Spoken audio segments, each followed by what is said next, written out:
Hello दोस्तों, पाक health tips में खुश आमदीद। तो दोस्तों, आज हम बात करते हैं मुंह और पाँव से आने वाले बदबू की और इनसे निजात के कुदरती तरीके आपको बताते हैं। बदबू मुंह की हो या पाँव की, आपके लिए किसी भी महफिल में शर्मिंदगी और इर्द गिर्द बैठे लोगों के लिए नागवारी का बायस बनती है। इंसानी जिस्म पूरे का पूरा बदबू पैदा नहीं करता, बल्कि जिस्म के कुछ खास हिस्से होते हैं जो ऐसी सूरत हाल पैदा कर देते हैं पसीने के बाइस।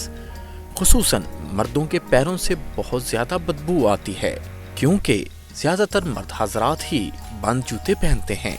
ऐसे लोग थोड़ी देर बंद जूता पहनकर अगर जराबे उतारें तो आप इन्हें अपने पास नहीं बिठाएंगे। इसी तरह जब बात करने पर आपके मुंह से बदबू आए तो कोई भी आपके करीब आना पसंद नहीं करेगा। मुंह और पाँव की बदबू अगर दूसरों में नागवारी का एहसास पैदा करती है तो सोचिए, जिसके पाँव या मुंह से बदबू आ रही है, शर्म के बायस उसका क्या हाल होगा।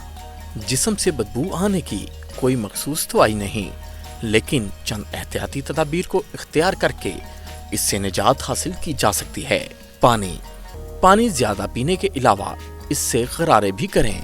हाइड्रेशन आबिदगी मुंह की बू का एक अहम इलाज है, क्योंकि आपका जिस्म जब डिहाइड्रेटेड होता है यानी पानी की कमी हो तो मुंह में थूक पैदा करने की सलाहियत कम हो जाती है और यही कमी मुंह में बदबू पैदा करने का बायस भी बनती है।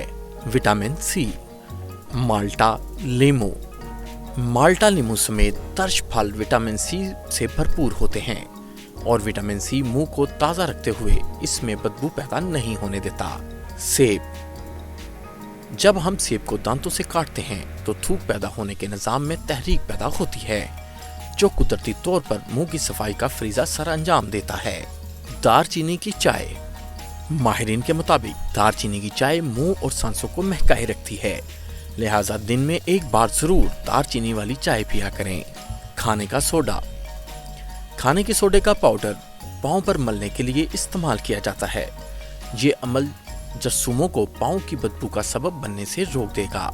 इसके अलावा थोड़ा सा पाउडर जूते और जुराबों में भी डाला जा सकता है। दोस्तों, उम्मीद करते हैं हमारा आज का ये नुस्खा आपको जरूर पसंद आया होगा। तो चैनल को सब्सक्राइब और वीडियो को शेयर करना मत भूलें। शुक्रिया।